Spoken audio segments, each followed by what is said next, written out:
And welcome to the show. Sergeant Richard Aloy, Public Information Officer for the Santa Rosa County Sheriff's Office. I want to welcome with us today Assistant Deputy Chief Shane Tucker. Welcome, sir. Thank you so much, Rich. It's absolutely great to be back. Thanks for inviting me. I'm glad you're here. We have a lot of great information to go over today, and let's get started. Let's do it. All right. So first is going to be one of the hot topics we had for this week, and this just came up yesterday in the news, which was a Santa Rosa man was sentenced to 15 years for injuring one of our canines. And this individual is Alan Lee Littke, and he was sentenced to 15 years in state prison after he entered a plea, burglary, unoccupied dwelling, battery on law enforcement, canine, petty theft, resisting officer without violence, and criminal mischief. And yeah, he's going to go away for a long time. This wasn't Mr. Gilkerson's first rodeo. I checked on the Department of Corrections website, and since 1988, he has been a guest of theirs for about 7 times. Wow. Mostly involving taking drugs and things that don't belong to him. So he's definitely no first timer. And you know, we're glad Oricon made through that well. You know, he did have some injuries, I think, to his paw and some other things that happened to him, and he's doing very well. Sure is. Yeah. Back on the job and getting those bad guys. I think he took a couple days workman's comp, right? Yeah. Got those some yummies. Those canines, they don't like taking time off. No. They like catching the bad guys. Not at all. And speaking of canines, we had a really great, what we call community contacts in the law enforcement business, and that was Deputy Land, who's one of our canine officers. You could see him there on the right-hand side with his canine Odie, and he took some time out to meet and greet some kids over in Pace. And you know, Chief, I love doing this, getting out with kids. This is what it's all about.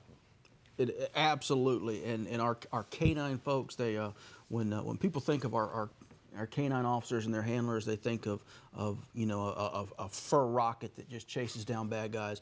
But these are actually very friendly animals, and these guys and gals, they love getting out there and spending time with their community and doing things that maybe aren't necessarily traditionally associated with law enforcement, but you know, just building those contacts and enjoying our community. Those guys love it. And those canines they're really awesome. You know, they're great dogs, very well trained, and you know, when needed, amazing. You know, the furry chainsaw thing comes out, but they're great dogs, and it, you know, when they're around us, they're very docile. You know, you could rub their bellies and all that other stuff, and they're just great animals, just like regular dogs. Yeah. And if you see them out there, you know, in the field, of course, ask the deputy first. You know, and they're allowed to pet them, so you can definitely pet the dog. Don't pet the canine handler, but you can definitely pet the canine. They generally take quite offense to that. Yes. So next up is phone scams. So, you know, coming up here just a few minutes ago, I got one on my cell phone. Sure did. We can't get away from these things. You can't. And as we were saying, Chief, mention what you said to me in the car, as I thought it was interesting. Which part? I said so much that was interesting. The part where, you know, the honest people will not call you. As it pertains to the scams. Do not call registries. Yeah, the legitimate businesses are the ones that are going to abide by a do not call registry. People ask us all the time, well, I'm on the don't call registry. Why do I still get these calls? Because you're getting them from scam artists that don't care about the law and that are going to do things to circumvent that. So just because you're on the do not call registry, that is going to eliminate a lot of calls, but it's going to eliminate calls from more than likely legitimate businesses. Yeah. So what we did is we went on our Facebook page and we wanted to solicit some feedback from our citizens as to what stories you're hearing out there. So if you go on our Facebook page, great opportunity to read some stories and to see what stories are out there in reference to scams. And 135 comments related to these stories.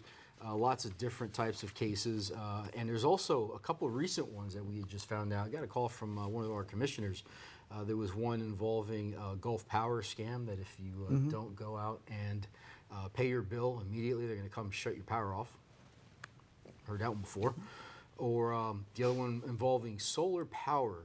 You know, this new thing where they come out to your house and they install a solar power on your roof, and that also. If you get folks calling you on the phone and you really need that service, we recommend that you find a reputable business using, you know, telephone book if they still have them, or Google or something like that. And you find the business, you contact them and find somebody that is legitimate. It's generally a lot safer to do business with people that you've solicited or inquired about their service, as opposed to somebody that just cold calls and asks you about a product that you haven't expressed any interest in. I've had at least a dozen calls this week about my car warranty. Mm-hmm. You know, and it just One of the never more stops. common. Yeah, and then it says hit 2 to get off the list, and I hit 2, and it still happens. Mm-hmm. So, hey, if you want to report a scam, now you have to understand it from our level of jurisdiction. Santa Rosa County Sheriff's Office has a very difficult time working these types of cases just from a jurisdictional issue.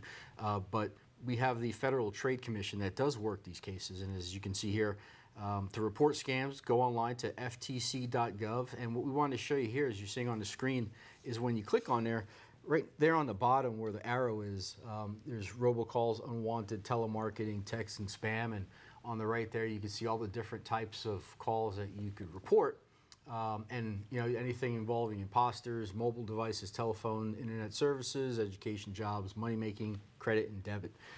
Those are all the different things you can report, and what we recommend is when you get this type of call, write down the phone number, and that's one of the things you want to report as well. And also remember, we have some spoofing going on.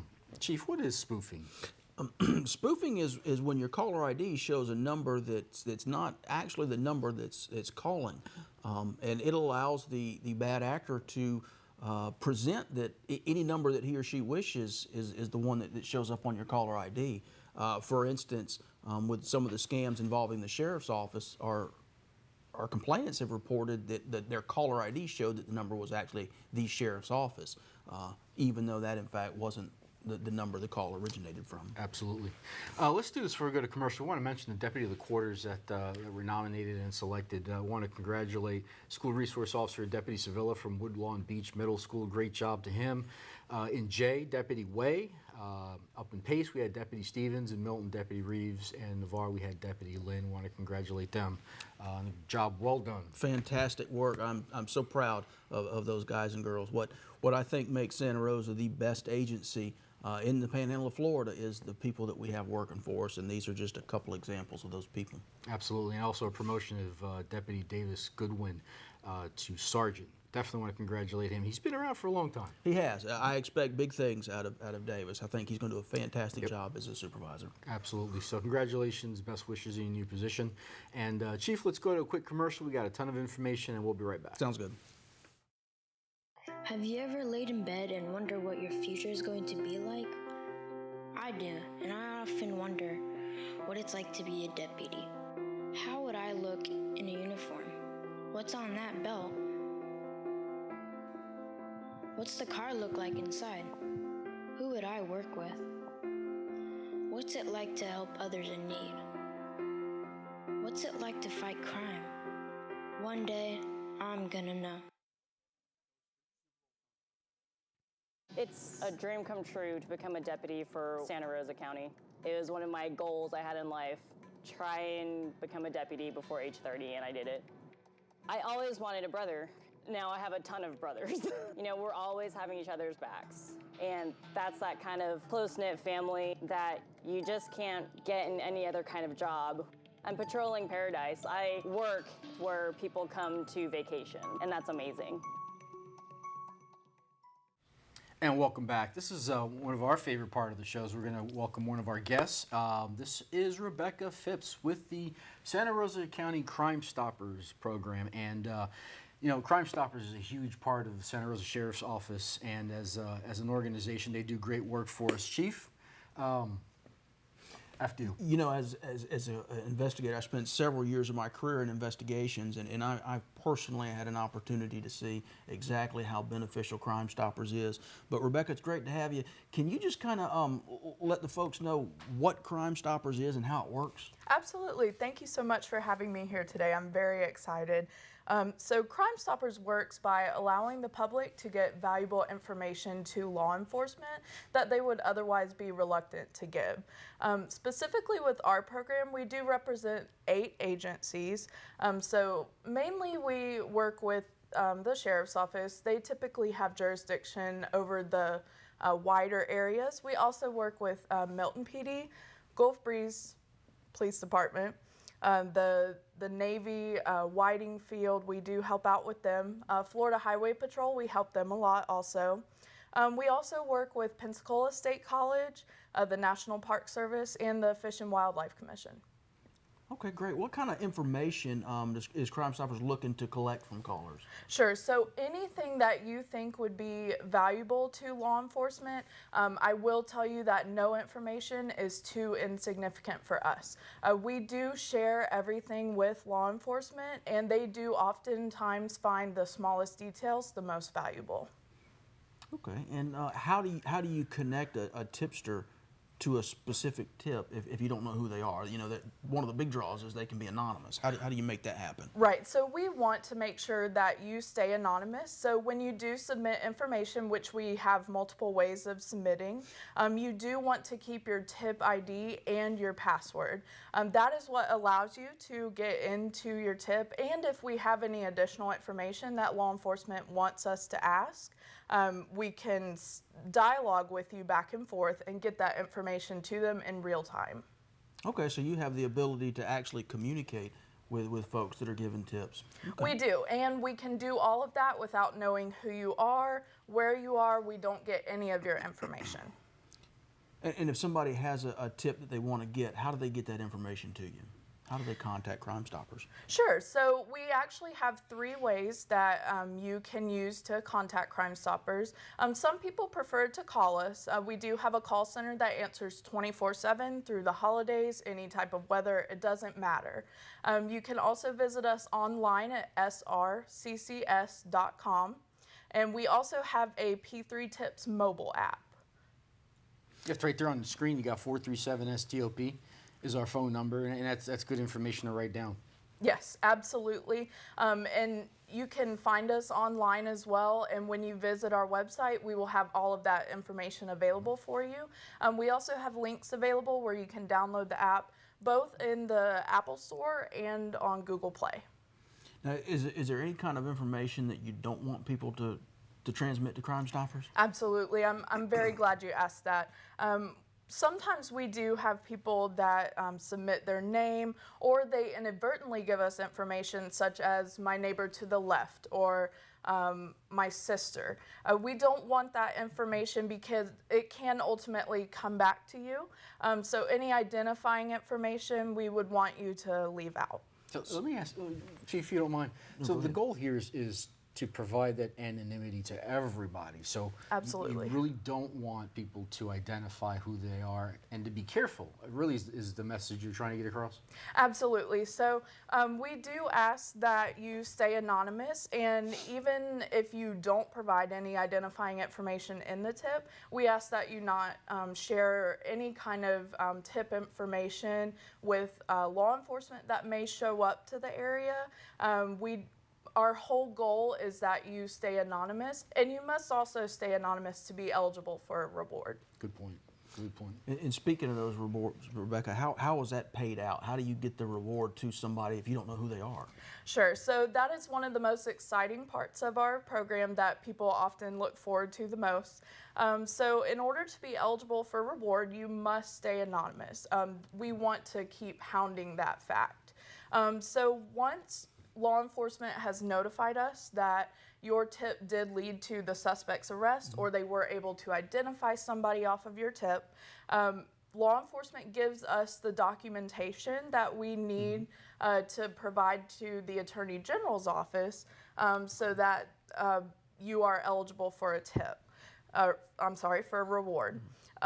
So after that, we take those recommendations, and we do have a all civilian board that is all volunteer, and we take the reward recommendations to the board, and once they approve it, we use that two-way dialogue or our call center to anonymously get that reward information back to you, and then we provide specific instructions on how to pick up the reward. Okay, so seems like y'all kind of got it figured out. Absolutely. I certainly love this program. It has certainly been proven effective for over 40 years. Wow. The Florida Crime Stoppers started in 1997, and it has really never had an issue since then. Wow. Now, the money that we talk about, and I know personally I've seen some cases where rewards have gotten up to tens of thousands of dollars. Where does the money come from that you guys pay the tipsters for this information? Sure. So our program specifically, we offer rewards up to $3,000. And typically, we do have some questions on how rewards are calculated. It all depends on the circumstances of arrest. So the suspect's charges, if they resisted any at the scene, or any other qualifying events that law enforcement gives us the information about, we can use that to enhance the reward and certainly include that in the recommendation that we give to the board. And there's also been some that have been really high, like some of these homicide cases, like Yes. the Maples case up in Milton has been enhanced. Right. So that the reward on the Maples case, we do have a reward up to $5,000 on that one. I believe the vandalism in Navarre, we also had a $25,000 reward offered from a private donor. So we are still looking for information on those cases if you would like to submit. However, we do offer enhanced rewards for specific cases. And we just have a few seconds left, but can you kind of talk about some issues that you come across that can help tipsters when submitting tips? Sure. So the main thing is that we want to keep your identity anonymous. Please keep your information confidential to you. Keep your password and tip ID confidential. And also, one issue that we run into is please do not call the police department or the sheriff's office before or after you've submitted a tip, because that can lead to us finding out who you are, and that completely negates any reward that you would be eligible for. And you know, one thing I also want to mention, that something I came across was, if you do have an emergency, maybe Crimestoppers isn't the right place to use this method of reporting information. For example, if you're behind a DUI, you know, you don't want to call Crimestoppers, because that's something you want to call 911 immediately and resolve that way. So, Rebecca, listen, I really want to thank you for taking some time and coming on our show to explain that. I think it's a great program. And thank you to the All-Civilian Board for dedicating their time and effort to solve these crimes. Absolutely. Thank you for having me. And Chief, let's take a quick break, and we'll do some fugitives to give her some business, and we'll be right back. Sounds good. Okay, sir, this is a citation for speed. However, I did give you your break, but you need to do me a favor, slow on down, just because of the fact that, you know, it is dangerous out here speeding right here. So do me a favor, you know, slowing down. Whoa! Slowing down. Whoa! Wow. That's the reason why you got to have a move-over law in effect to save somebody's life. Hi, I'm Santa Rosa County Sheriff Bob Johnson, asking you to please remember to move over so all of us can come home safely. From that first day when I started hearing stories about what law enforcement actually, you know, entailed, I was hooked. I'm very involved with, you know, being on the SWAT team. It's my niche, if you will. I take pride in what I do. And my wife grew up in Santa Rosa County. I have, you know, 2 children, 1 on the way. I try to be the best husband and father I can be. Hopefully at the end of the day, make me a better cop as well. I am Michael Ramirez, and I am proud to be a Santa Rosa County Deputy Sheriff. Welcome back to the show. Our favorite part. Chief, are you ready? Let's do it. Wanted fugitives. So this show is recorded as of January 24th. These are the individuals that are wanted by the Santa Rosa County Sheriff's Office through Crimestoppers. So if you have any information in reference to these individuals, you want to call the Santa Rosa County Crimestoppers, 437-STOP. Let's get started. Let's make them famous. That's it. Let's go. First one is Raymond Edward Wagner. And Raymond is wanted on charges of trafficking stolen property and larceny, $20,000 up to $100,000. Raymond is a white male, 50 years old, and approximately 5'11", 185 pounds, is bald with blue eyes, and is considered violent. All right, and up next is Rachael and Anderson. Miss Anderson is wanted for fleeing and eluding, failure to obey a law enforcement officer, grand theft of a motor vehicle, and driving while license suspended, and there's some drug charges in there as well. She is a white female, 30 years of age. She's approximately 5 feet 4 inches tall and 135 pounds. You will notice that her hair color is not a natural color, so let's don't get too hung up on that, but her normal hair color is blonde, and she has blue eyes. Let's see if we can't get Miss Anderson to turn herself in. And next up is going to be Danielle Lee Littke. Daniel. And Daniel is wanted for fleeing and eluding law enforcement with lights and sirens activated. Daniel is a white male, 35 years old, approximately 6'2", 175 pounds, with brown hair and blue eyes. And Mr. Littke, if you would like to complain on Sergeant Aloy for mispronouncing your name, please come see me and we'll take care of that. You'll take that report, sir? I will. Okay, sorry. All right. Next up is Jerome Leviticus Polnitz. Mr. Polnitz is wanted by the Milton Police Department for passing a counterfeit check and theft. He is a black male, 46 years of age, approximately 5'11", 150 pounds, with brown hair and black eyes. And next up is going to be Eric Jason Wimpy. And Eric is wanted on charges of failure to appear, possession of controlled substance without a prescription. And Eric is a white male, 22 years old. He's about 5'9", 140 pounds, with blonde hair, and he's got blue eyes. All right, next on our list is Tansen Mckenzie Hobbs. Ms. Hobbs is wanted for possession of a controlled substance without a prescription. She's 22 years of age, approximately 5'4" and 160 pounds. She has brown hair and hazel eyes.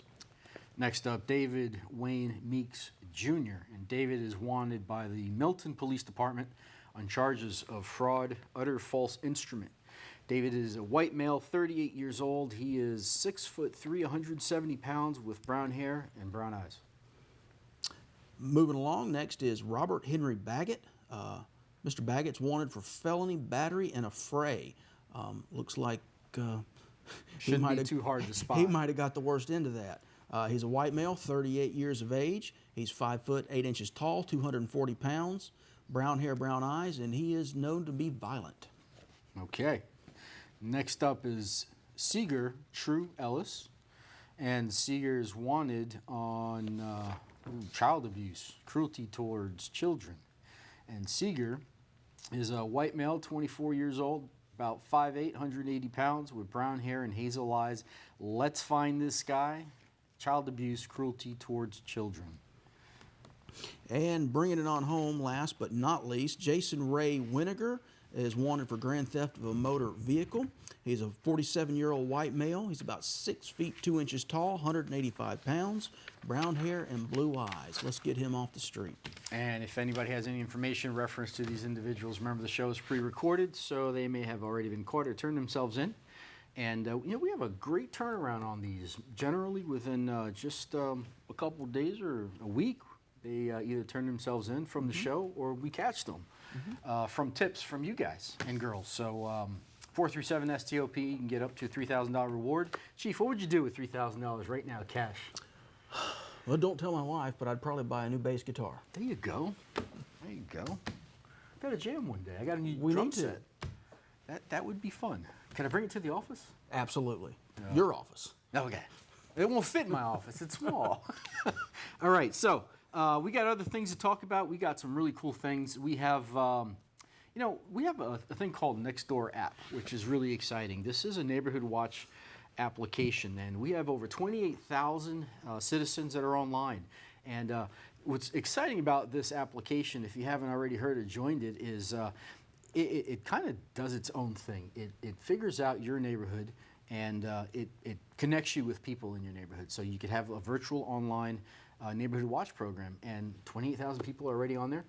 Share information, and if you get to the point where you can talk amongst yourselves, and you could just hit one button and it shoots it off to law enforcement, and we get involved in the conversation. So it's a great way to communicate with us, get information across, and share it with us, and two-way communicate. That is an exciting new option available to our residents. Just like back in the day, we used to have neighborhood watch meetings, and everybody would march down there and have meetings. Now, Ain't nobody got time for that now. No, you don't even have to leave the home. Yeah. Join our Facebook page. If you're not a member of our Facebook page, go ahead and like it.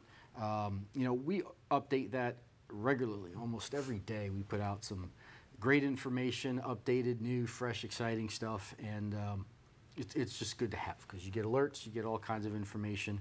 To include our open house, which we're looking to start hopefully in the spring. We're not going to do it in the summer this time. Remember that? We learned a lesson. Whew. It was like 90-some degrees out, and it was brutal. So this year We should have seen that coming, though. Yes, We've absolutely. lived here for a minute. You don't do it in the summer. But anyhow, we learned, and we'll move on from that. And Chief, I'm going to give you the next one, which is a frequently asked question here at the Sheriff's Office. And that is, the Sheriff's Office website, we have a tab, and it talks about programs, and the question is, what programs do we offer? Okay. Well, we have several different ones. One that's probably I've had the most experience with is going to be the victim services, and that's our folks that address the needs of our crime victims or people who've been impacted by crime. You know, Florida state statute, as most states, mandates that certain victims have certain rights, and these are the folks that make sure these victims kind of walk through this confusing and complex criminal justice while they take advantage of all those rights that have been enumerated for them. And we have some amazing victims advocates that do that, and they're a very integral part to our ability to serve our community.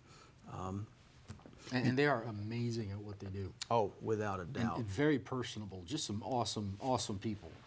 Indeed. We also have the Stranger Danger program, which if you have any complications or even some questions, we get this sometimes from new parents that may not understand or have a working knowledge on how to deal with that topic.